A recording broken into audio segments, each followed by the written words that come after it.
Well, good evening, everyone. We have quorum. It is 5:01, and all of us are here from the RDC. So let's go ahead and get started today. So welcome to the October 18th Redevelopment Commission. We're going to go ahead and go into roll call. Commissioners. Cindy Candee here. Deb Hutton here. Deborah Meyerson here. David Walter here. Nick Kappas here. City staff. John Zodi with hand. Christina Finley with hand. Larry Allen, legal. Jeff Underwood, Controller Treasurer. Alex Crowley, Economic and Sustainable Development.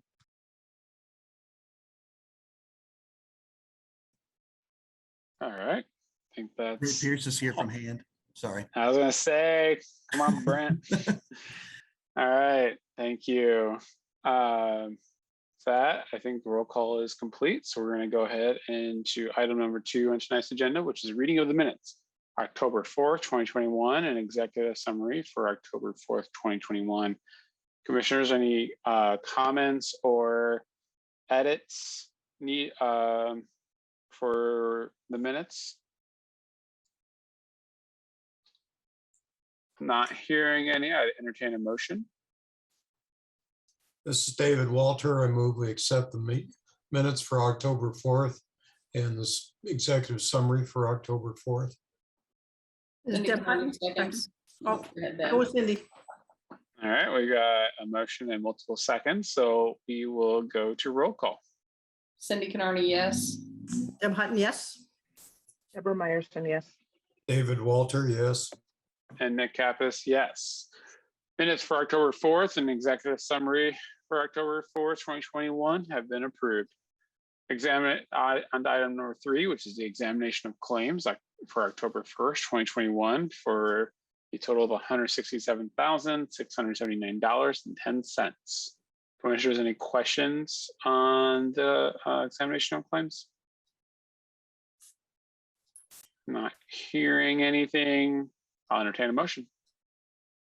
This is Deb Hutton. I move to approve the claims order for October 1st, 2021 for $607,679.10. This is David Walter. I'll second that motion. Awesome. We have a motion and a second.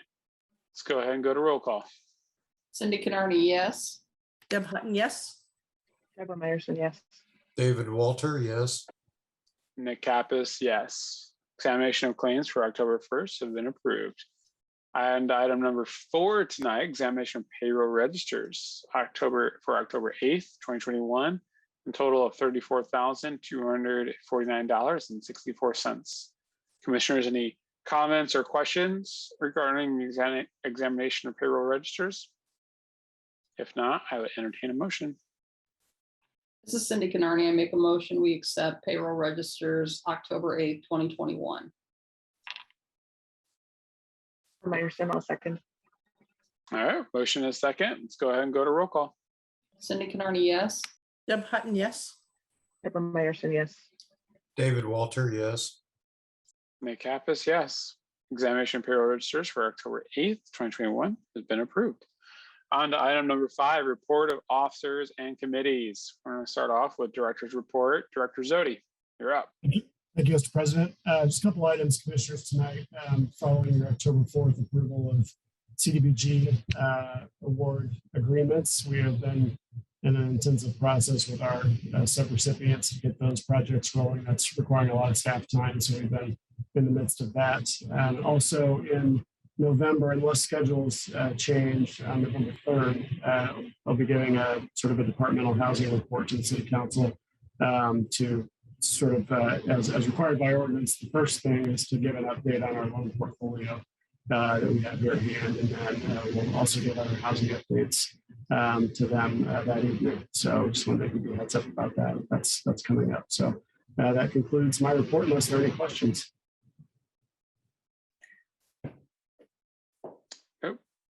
Any questions for Director Zodi?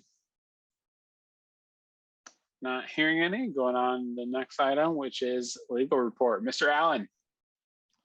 Just briefly, I'll probably steal maybe Mr. Underwood's thunder. I believe he mentioned this to you last time, but the RDC every year is required to present an annual informative presentation that's made available to all the taxing units in the allocation area.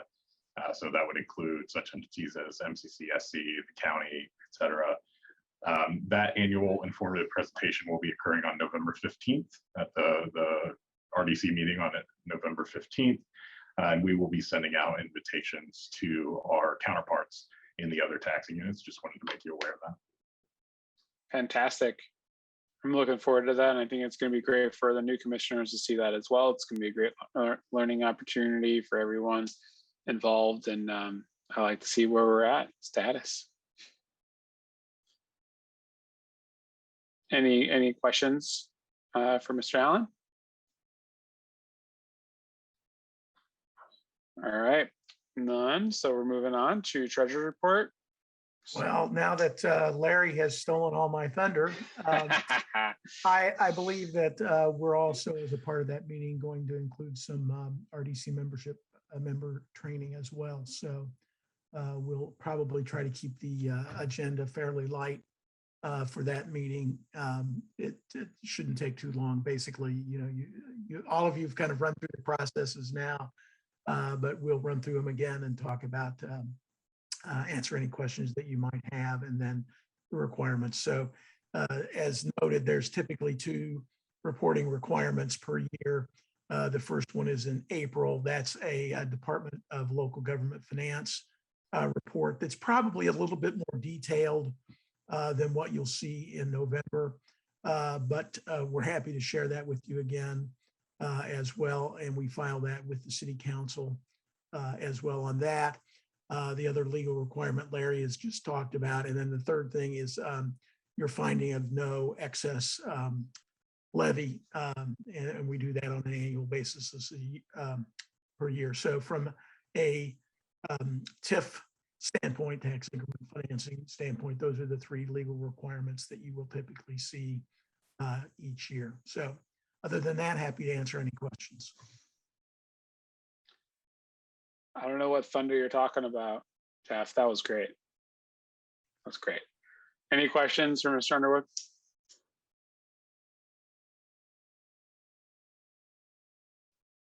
All right, you did so great that no one has any questions.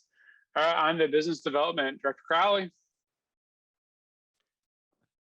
Hi, everyone. Alex Crowley, Economic Sustainable Development.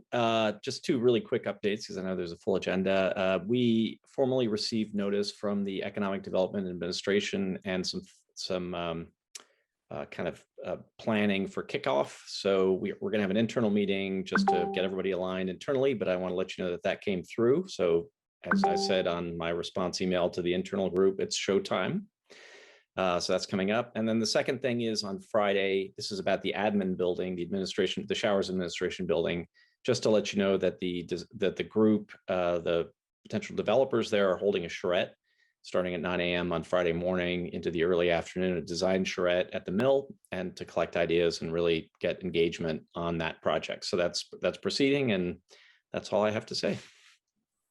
Alex, can you describe for me a design charrette? I've heard it in multiple other contexts, but not this context. Well, I think the idea is really to gather feedback about what kind of design elements and sort of public wishes might exist. They have a really, really great team working on that project. So I think they're very just interested in gathering ideas and figuring out what's possible. Could you or Christina send us a sort of specific details of when, where, and if we're allowed to attend for some of it? We will get that out to you as soon as possible. How is that otherwise being otherwise being publicized or promoted? I've been reached out to individually, so let me find out what they're doing elsewhere about that. So why don't I'll collect just a little bit more of a holistic description and send it around to everybody.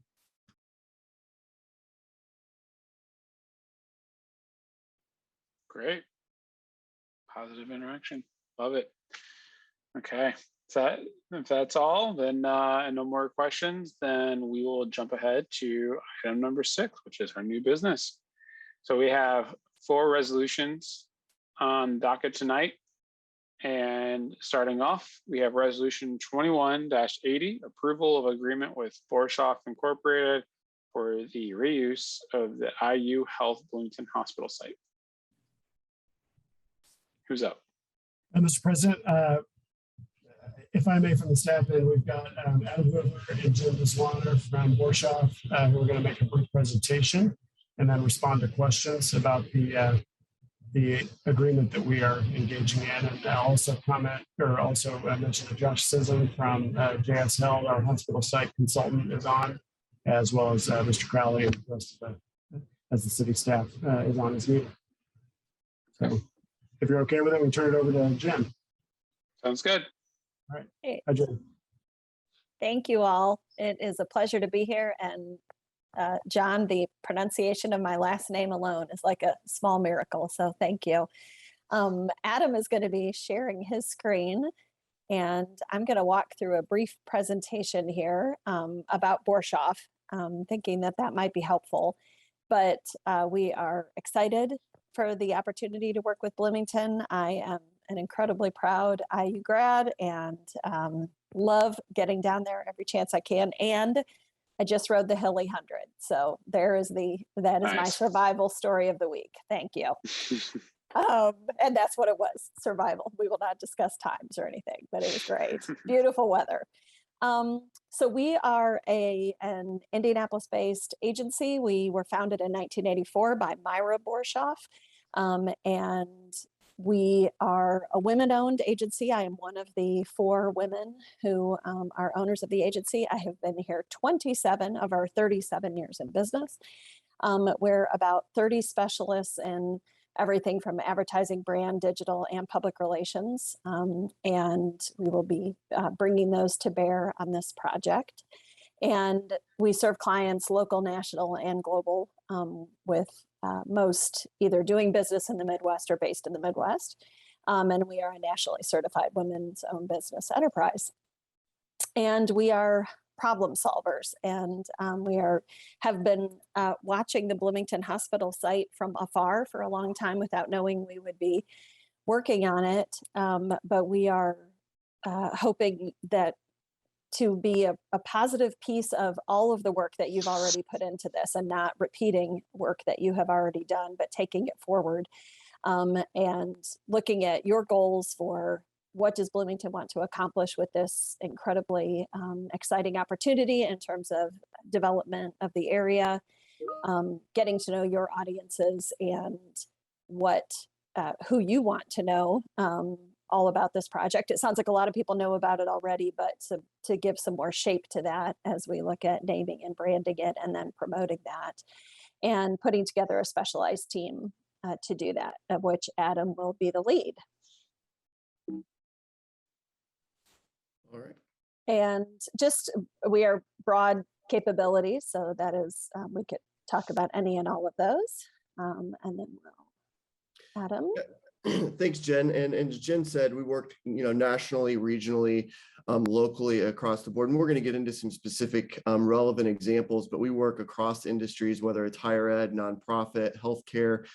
You'll notice we've worked with IU Health in the past, but also many sports entities, higher ed, as I mentioned, and big corporate. But to kind of zero in on a couple that really make sense from a brand creation standpoint. For about the last 8 years, we've worked with Indianapolis Indians, and they came to us a couple of years ago with the opportunity of creating custom jerseys and rebranding the team for special nights. As everybody knows, minor league baseball likes a million different promotions. And so once a month, they pull out these Circle City jerseys, and we created all the kinds of hats and swag. And as a result of our work with the Indians, which is much broader than this, their merchandise sales really skyrocketed. that instance. Also, we've worked with the City of Lebanon. We rebranded the City of Lebanon about 3 years ago. And not only visually, but also helping the city define their story. What is the narrative? Why should anybody care about Lebanon? Because most people knew it was, you know, half hour north of 465, but nobody had any idea what in the heck even was happening there. And it's a really vibrant, growing community, which actually just had an announcement yesterday about a huge economic development opportunity. So I'd like to think we took a little bit of credit in laying the groundwork, but we won't overreach on that.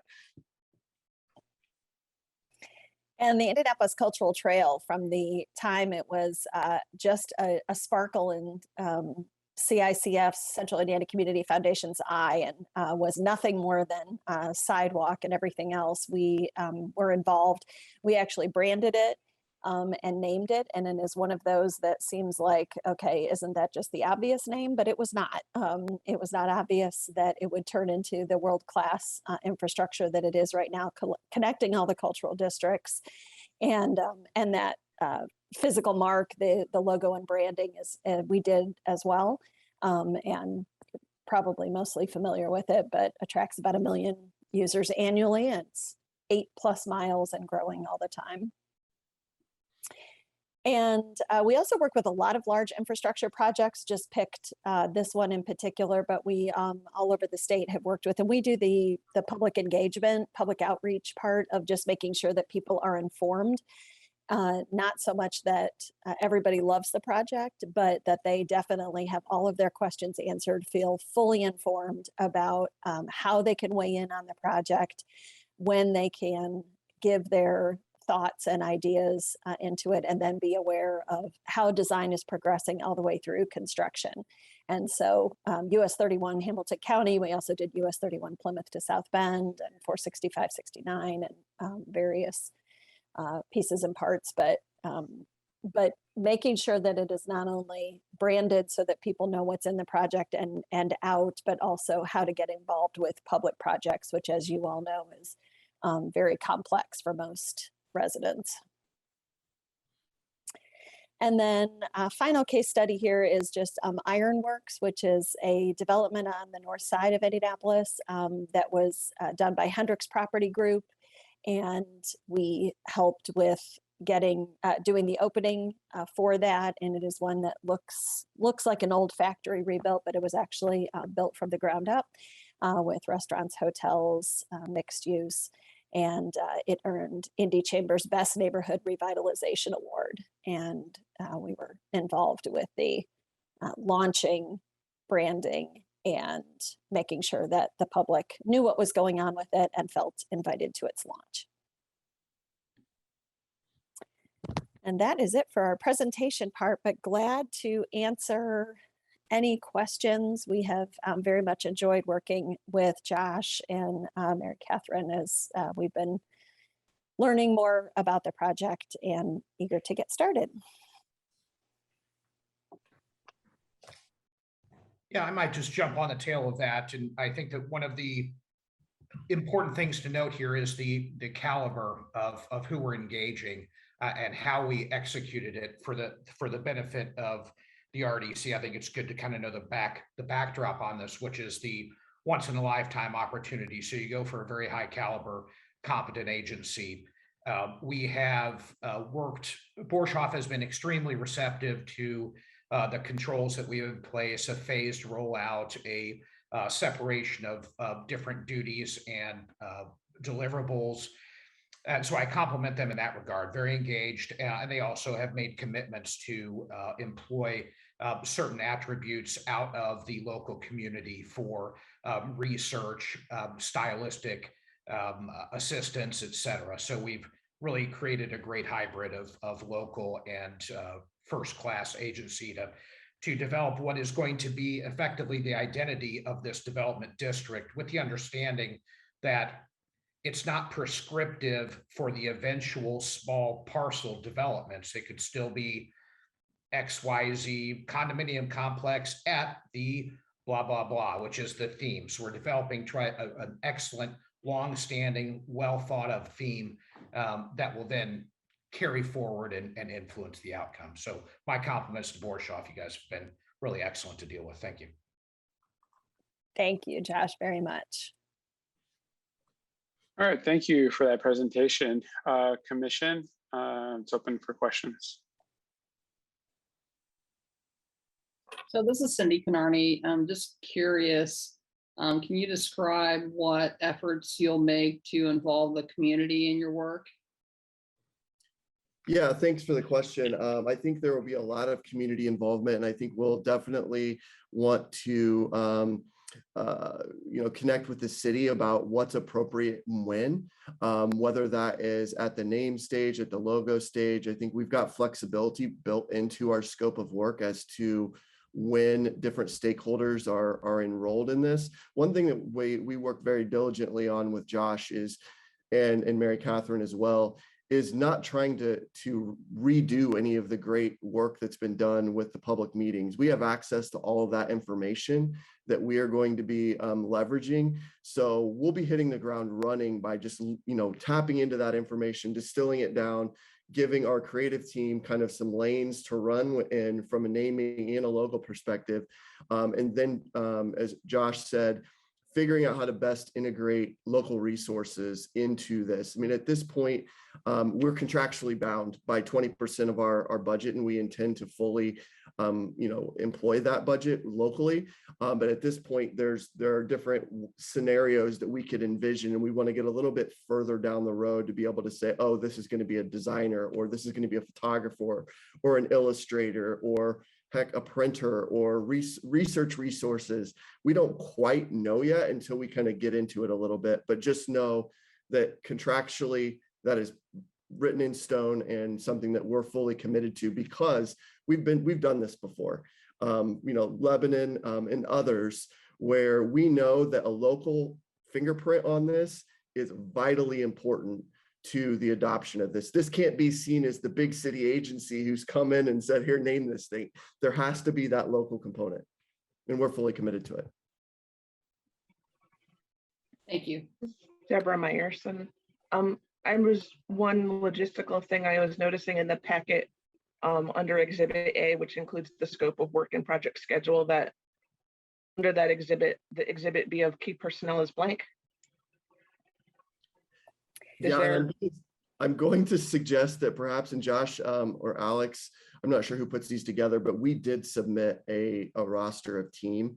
So I think that may just be an oversight, but just know that this is going to be a senior level team, and we're going to throw a lot at it because we know that this needs to happen quickly. And so there may be, we'll have a writer and a designer for sure on it, but as it relates to some of the strategy up front, there may be a few different folks who are kind of coming in and coming out, but I'll be leading all the way through. Thank you. One other question I had was, I'm just trying to get a grasp on the return on investment here. Why does the neighborhood need branding?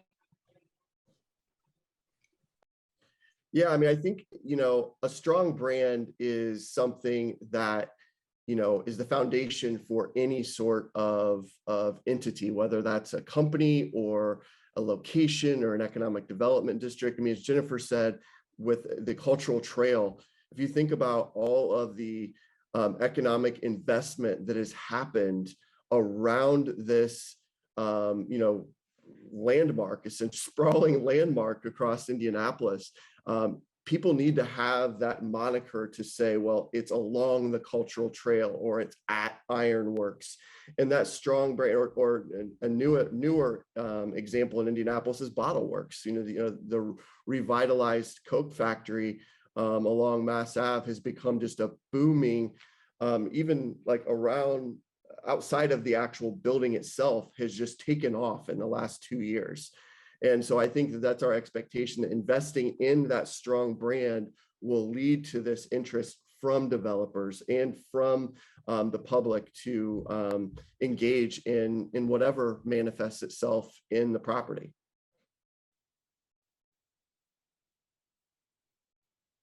Yeah, I might add to that, that it's critical to have a fresh new anchor established in the area. We're effectively scraping this clean and creating something brand new and very different. This is not an annex of McDowell. It's not an extension of any of the existing neighborhoods. And it gives it's a contemporary, singular, individualized anchor that will differentiate it from its peers. And again, to Adam's point, you can use that to catapult it in a variety of different ways from a development standpoint.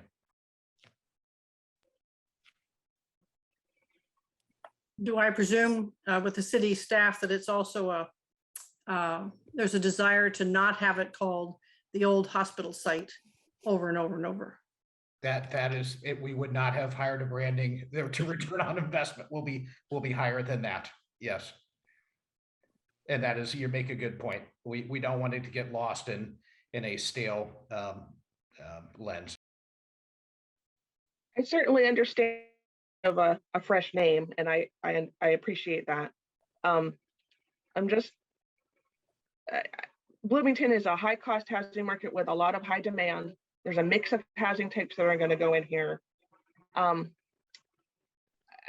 not yet fully clear on what the high level branding scheme, because there's lots of different price points, let's say, to come in at for branding. For example, the Jordan Avenue was recently renamed with a volunteer committee, right? And I'm not suggesting, I mean, I certainly understand that your firm has value, and I'm not doubting that at all. I'm just trying to understand what the need is for the high level of branding that I see in your proposal, and why that's needed for this site, because I'm not sure if I see that reflected in the market per se. So I don't know if that's clear in terms of my line of questioning, but just trying to get a little bit more about why this price point for this branding. I'll start that, and then Josh or Adam, also please jump in here. It's a great question, and in fact, I would say, Deborah, it was our first question. Why are you doing this? Because there is a lot of information out there. This site has been studied for a long time, and I believe that a lot of the discussion has been around, as Josh was saying, how do we say this is fresh and new and different and not the old hospital site? Because that is what it is. And I think you're absolutely right that Bloomington might get development no matter what. In other words, it's a hot market. It's got so much potential.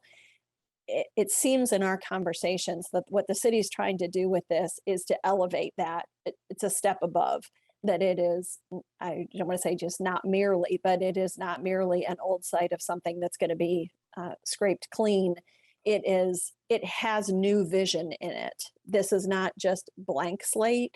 It is actually the opportunity for creating a whole new portion of the city that is unique. And when I'm down in Bloomington, then the number of changes on so many different sides of town are just amazing. And it seems that this is one that is already generating a lot of interest, but this allows the city, I see this as you taking ownership and saying, here's the shape that we want around this. Now developers come in and tell us what you can do with that. And it seems, at least so far from the conversations we've had, that no name has already risen and was already a done deal. That would have happened by now if it could have in these discussions, but that did not happen. But it's an excellent question. Yeah, and I'll just add to what Jen said. Part of the value that's maybe a little too understated in our proposal is the stakeholder management. I mean, there are going to be a lot of opinions on this and what it's named, what the logo looks like. And that's part of our specialty, as Jen mentioned, with some of our infrastructure work and public meetings and things like that. We're ready to go as it relates to trying to figure out what audiences need to be engaged and when. And there's enough flexibility in our scope. We don't want to over focus group things, because that's when you get a really generic name, is when everybody has an opinion.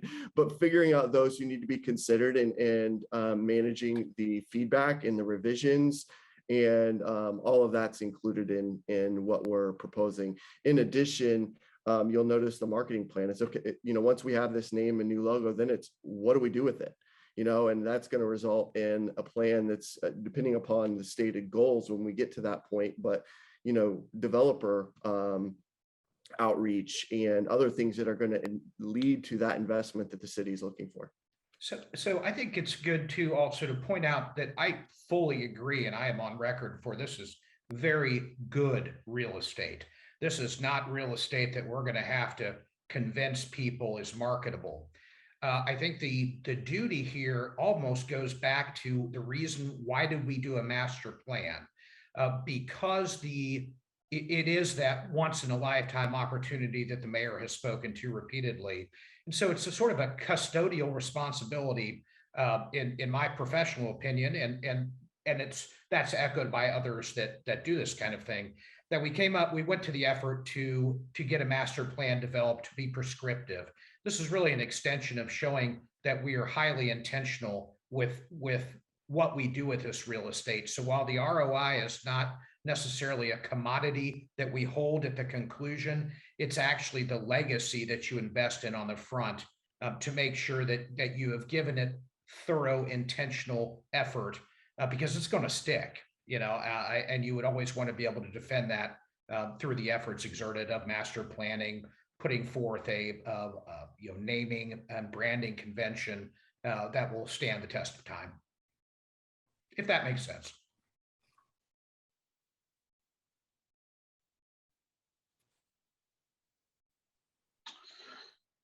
Any other questions by commissioners?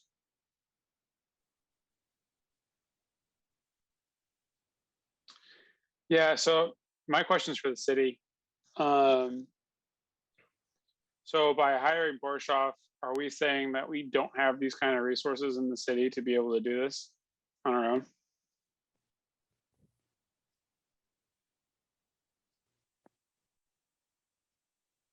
Josh, you want me to take that, or?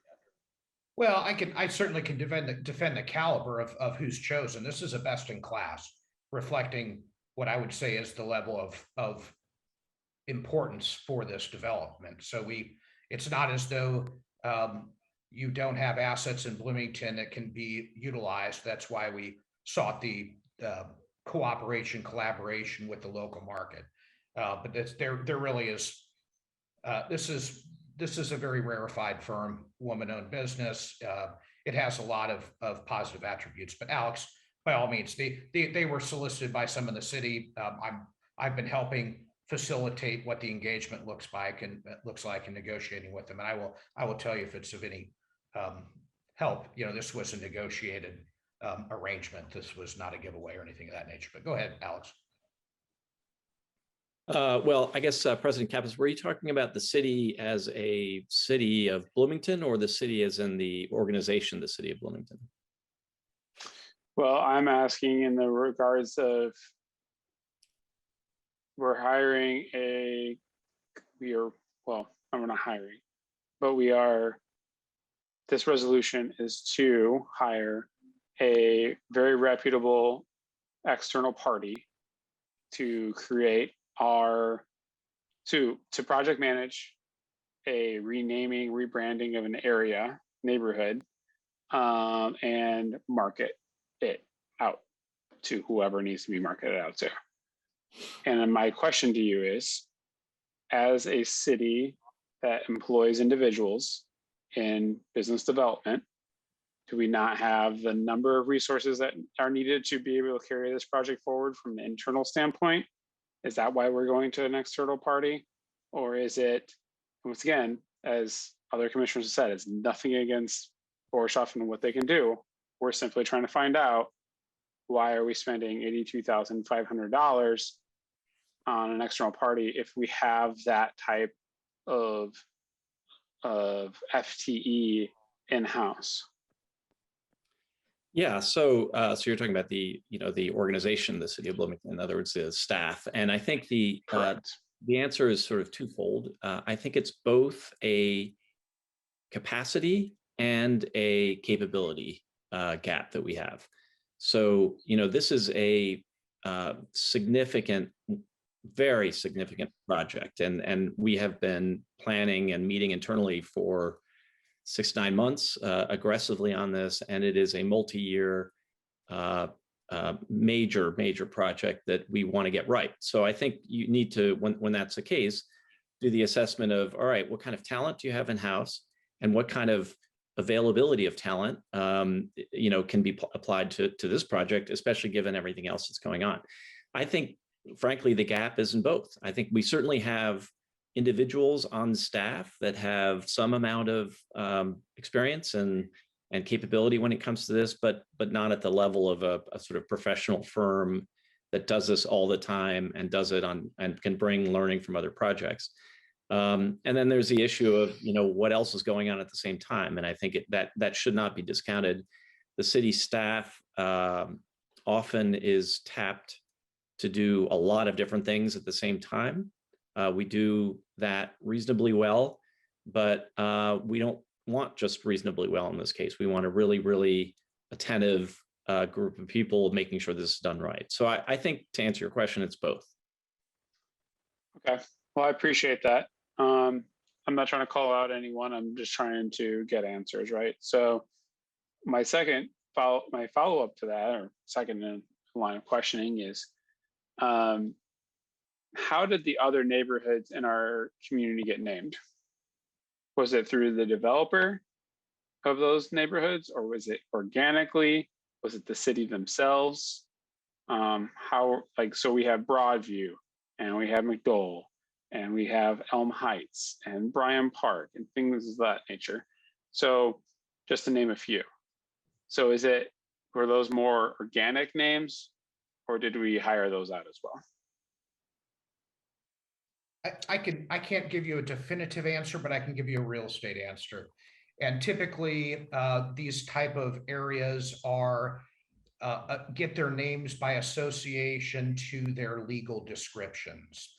So there could be an anchor point way back in history that corresponds to their legal description, such and such plat, so and so as a part of the McDowell subsection. I mean, that's often how these names are derived, but I can't speak expressly, Mr. President, to these particular neighborhoods.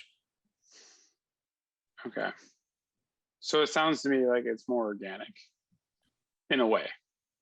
There's a legal component because it's part of a plat, but overall, when you're developing a neighborhood, or we have it on the map, right? Hoosiers, like for instance, Hoosier Acres is very clear cut dry. That was literally a development called Hoosier Acres. We all get that. But my point here is, if we have this very marketable plot of land, and I'm not saying it's going to be called the redevelopment site, right? Hospital redevelopment site. But what I'm saying here is,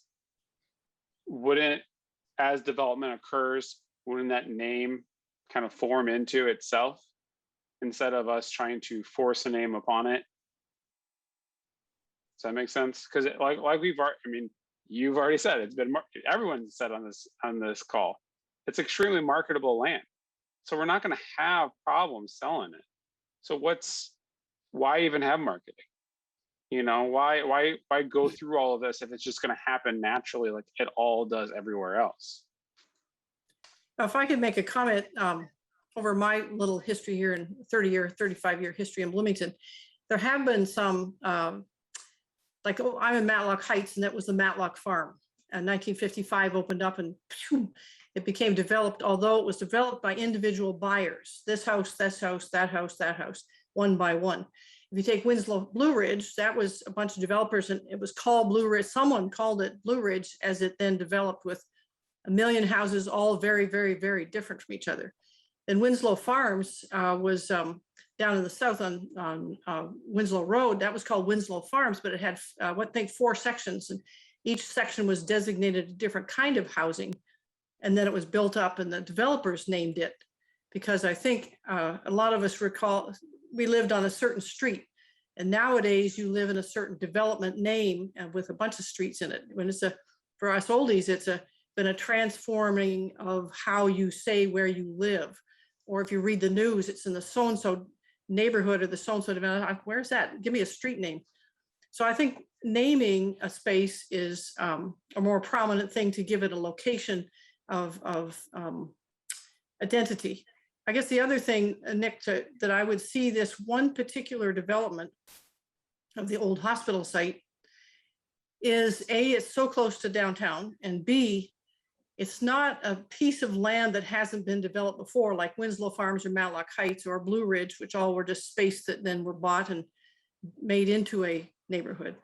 That this is such a unique place, and they're going to be, if I understand it, it's going to be, where do I want? Contracted, let out to different developers for different sections. And so if you had a bunch of different developers in, like 8 different developers for 8 different sections of it, including the nice landscaping that's supposed to be going through, there's no one developer to give it an identity. There's no one, which all these others had, and someone somehow or some group gave these spaces, these other places, an identity, even if it was organic and natural. Matlock Heights, from Matlock Farm, for example. So it strikes me that this is a very unique, timely thing that's being torn down, scraped clean, and then said, go up again, but you can have that section and you can have that one. And so there's no one entity to give it an identity or name. So from my point of view, looking at those other neighborhoods, it strikes me that there's a need for this of this one particular place, just as developers have felt the need to do it when they buy up a big space of land, and like Hyde Park, and say, this is Hyde Park. Yeah, that's Anyway, a really that's just my commentary. No, that's a very good commentary, and I think it's appropriate. Some other things to consider. You can look at it contextually in its setting, which is that it's sitting between 2 existing neighborhoods, and it's not an extension of them. So that would give you one reason to believe it warrants its own identity. You have the fact that contemporary behavior with developers when they have large tracts is to name them in advance, which was brought to the table as well. And I would land on this, and I'm sorry to belabor it, but I do think this is a very important decision to name the baby, as some people jokingly say. But the reality is that we will down the road be replatting this real estate. It's going to come to us in one form, conveyed by IU Health. We will be replatting it to suit the development plan, the master development plan. And with that will come new legal descriptions, will come likely covenants, codes, and restrictions that would be associated with the development at large, that would travel with the land, independent of whether one development company decided they wanted to name it this or that or the other. There is unity among the site that warrants a sort of an independent nature as it gets developed and recorded and platted and all that jazz. So it's a very large picture to consider, if that helps you at all through your thought process. Okay. All right. Any other questions by the commission?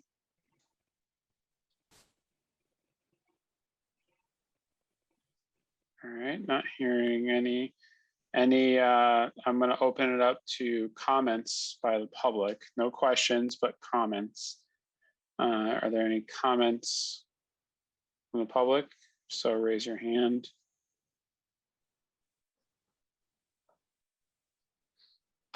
Not seeing any, so back to the commission. So commission, you have, at this point, there's opportunity for comment.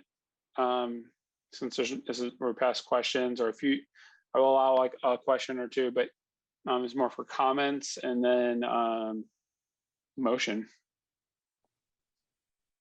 This is David Walter. I've always had in the back of my mind that the former RCA site on South Rogers needed this, because that's all we've ever referred to it. And RCA really hasn't been in this town for 20 years.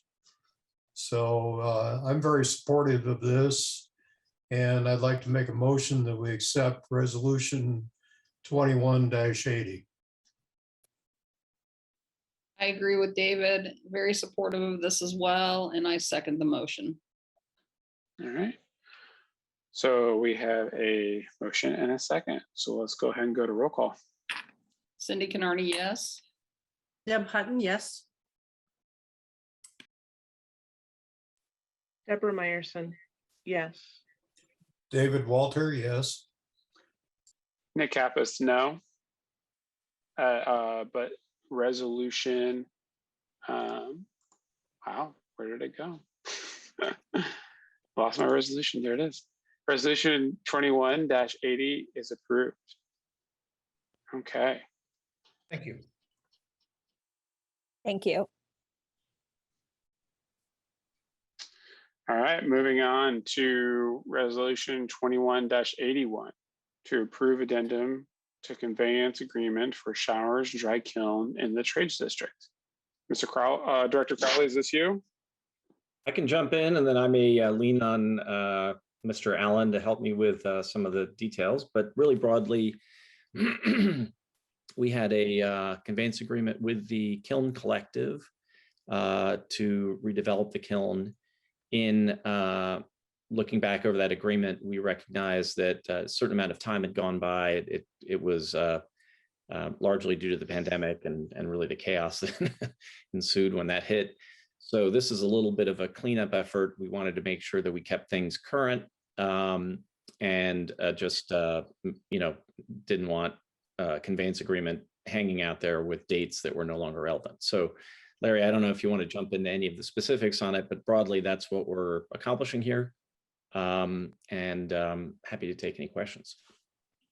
I think all I would add to that is, as you could see, I mean, the resolution is pretty straightforward. It kind of resets the dates for due diligence and sets a targeting for closing, so that financing and all the due diligence would be done by May 1st, 2022.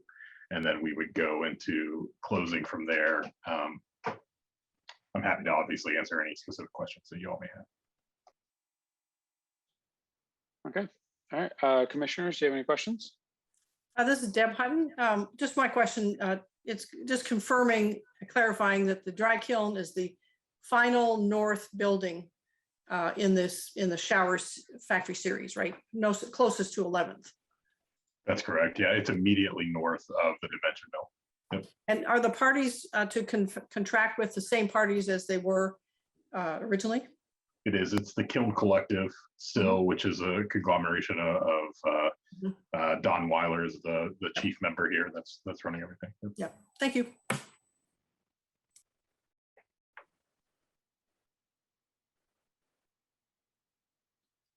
Any other questions?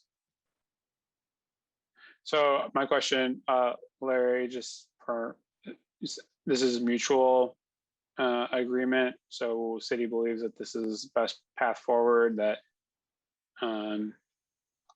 everything's all good from the city's end, that this is this is mutually beneficial, I should say. I think so. I think giving this opportunity to see what comes out of this is good. Everybody, when we did this originally, this was by far the best offer in terms of the design and the scope of what could be used to energize this particular building, or the bones of this particular building is probably a better way of saying it, because it will take significant redevelopment to activate this kiln. And understanding that the due dates before really did hit just as COVID was hitting. And so this is just kind of that opportunity. I think Alex had mentioned before, there's also some grant opportunities for some outside funding here to help us get this off the ground as well.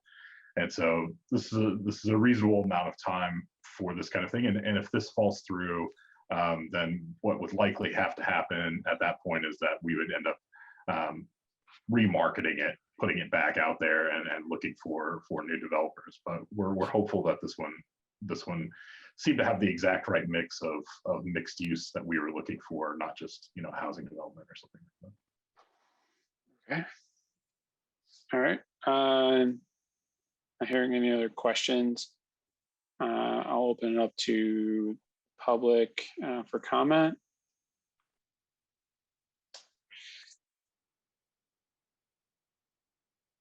Not seeing any. Back to the commission. Commissioners, this is a period for comment or wow, blanking on this. I'm tired, guys. A motion. This is Cindy Canarney. I make a motion, we accept resolution 21-81. This is Deb Hutton. I second. All right, we have a motion and a second. Let's go to roll call. Cindy Canarney, yes. Deb Hutton, yes. Deborah Meyerson, yes. David Walter, yes. Nick Kappas, yes. Resolution 21-81 is approved. Moving on to resolution 21-82, approval of funding for appraisals for property within the allocation areas for the purpose of possible acquisition and redevelopment. Say that 5 times fast. I can take this one. So the RDC in the past has approved these types of resolutions because for any type of acquisition or the sale of property that the RDC owns, we're required to get 2 appraisals and kind of take the average of those 2 appraisals to set the price. And so what this resolution does is gives a pot of money, in this case, $10,000, for us to contract with various appraisal agencies according to the city's procurement procedures to obtain those appraisals in a variety of acquisition and sale requests, which will have come through for the end of the year. What we will typically do is we'll reach out to just to walk you through the city's procurement procedure in this case.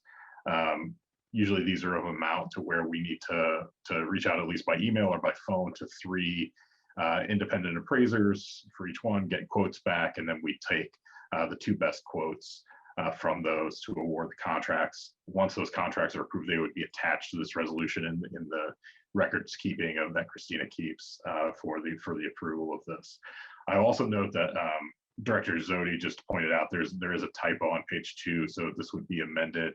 It says Housing and Economic Development Director, but it's the Housing and Neighborhood Development Director, not the hybrid of John Zodi and Alex Crowley, as must have been in my head when I was drafting the ordinance or the resolution. So I would ask that you, whatever motion is made here, if it's a motion to approve, that it would be as amended to correct that title. And I'm happy to answer any questions you may have about this procedure or what we're doing here. This is Deb Hutton. A couple of questions. One is, Larry, what's the typical appraisal? How many appraisals would you get in the $10,000? 1,000 each? Can you get 10 of them? No, we won't get 10 of them, but it really depends on the type of property. So for residential property, it's much lower. Typically, it's a lower cost, maybe under 1,000 even. For more complex commercial property where they have to take into account, future rents and things like that, it may be somewhere in the neighborhood of $2,500 to $3,000, just depending. I've seen it a little bit higher, I've seen it lower, and I couldn't tell you right now if our market has changed in that regard, because we've not done one of these recently that I've seen come through, but it kind of varies on the nature of the property. So again, if it's residential, it's going to be cheaper. If it's commercial, it's going to be a little bit more expensive. And obviously, once we get close to that 10th, if it looks like we're going to blow through these, even get close to this limit, we're going to come back to you and kind of give you an update about what's happening. And that's the other thing that's required by this resolution, I should point out, is that as we've seen with executive session, that would be one of the things we come back and report to you on. Here's what we've used the appraisals on. Here's the appraised amounts. And if we're going to make an offer or we've received offers, here's how that would affect those. Thanks. My second question is, you said by city procurement protocol, you would get 3 appraisals and then pick the best 2 and use those for actual buy and sell. What's best mean by your definition? So 3 quotes. So 3 quotes of how much it would cost to do the appraisal is kind of what I meant. I apologize if I misspoke at all. But if you then pick the 2 best ones of the 3, what's best mean? The cheapest, the most appropriate, the highest quality? Yeah. What's best mean? So it has to be an appropriate appraisal, so it takes into all the factors that we would need it to take into. So if it meets that minimum criteria, and then it's going to go to cost, whatever the cheapest is at that point. Certainly, we have a group of appraisers that we know are qualified and licensed that are the ones we reach out to. So that's usually not a particular issue that we'd have to take into. take into account. But if we were to open it up broadly, you know, there would other be qualifications considered. But in this case, there's a handful of appraisers that are licensed that do this stuff really well, that are well known, that kind of respond to these sort of things. And if I may just add, you know, in the past when we've done commercial appraisals, so as Larry says, we, you know, there's a stable of people, we will send them out, we will, or, you know, ask them to bid. One other criteria that sometimes comes into play, which I probably don't anticipate will come into play, you know, in these cases, but we've done this in the past. If there's a time sensitivity to it, certain appraisals may take longer, appraisers may take longer to do their appraisals. So that's just another factor to consider, but typically they're more or less the same.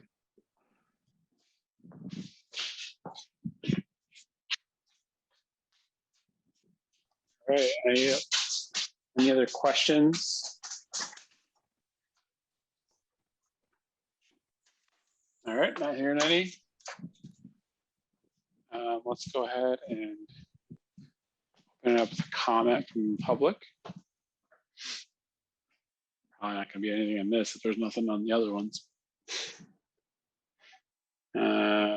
Not seeing anything, so back to the commission for any comment and or motion.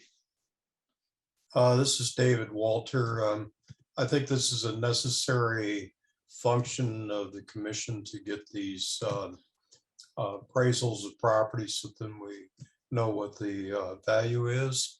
So with that in mind, I'd like to make a motion to accept resolution 2182. Correct. As amended. As amended, please. And to replace on page 2, housing and economic development to housing and neighborhood development director. Correct. Okay. Is there a second? This is Deb Hutton, I'll second. All right, we have a motion and a second. Let's go to roll call. Cindy Canarney, yes. Deb Hutton, yes. Deborah Meyerson, yes. David Walter, yes. Nick Apis, yes. Resolution 21-82 is approved. On to the last resolution of tonight. Resolution 21-83, approval of payment to add insurance coverage for the 4th Street parking garage. All right. I'm gonna guess it is Mr. Allen. Guessing it's me too. I start the meetings quiet. I try to finish big. This is, so we've completed the 4th Street parking garage for the most part. There are still some lingering items out there, as you know, which includes I think we're in the midst of solar installation and final plug-in there, and also the art, but it's substantially complete, as in there are people parking there. So it became necessary to re-add it to the city's insurance rolls, so away from the construction insurance that it was under while it was being built, and now under the regular city's insurance rolls, just like we did with the Trades District Garage a few months ago.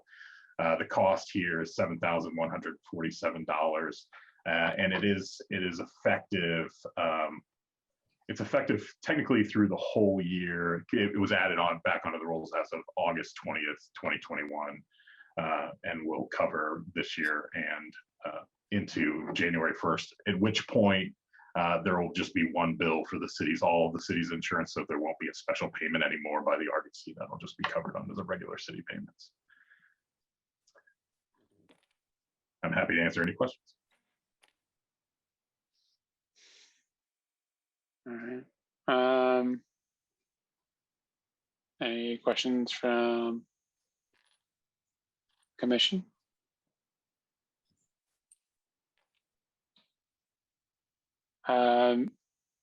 Being a risk manager in corporate risk and insurance, I will tell you that I agree with this wholeheartedly. So I'm gonna go ahead and any comment from the public? None. So let's go back to commission and any further comments or motion? This is Cindy Canarney, and I make a motion, we accept resolution 21-83. This is David Walter. I'll second the motion. All right, we got a motion and a second. Let's go to roll call. Cindy Canarney, yes. Deb Hutton, yes. Deborah Meyerson, yes. David Walter, yes. Nick Kappas, yes. All right, resolution 21-83 is approved. Thank you That all. concludes, yeah, thank you. It's good to be insured. That concludes new business. So we're on to item number 7, which is business general discussion. Anything for the good of the order?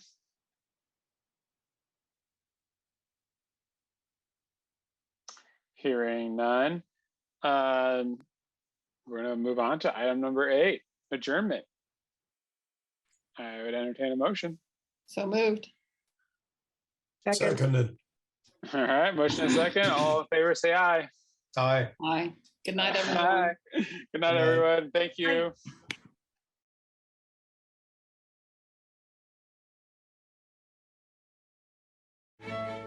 Aye.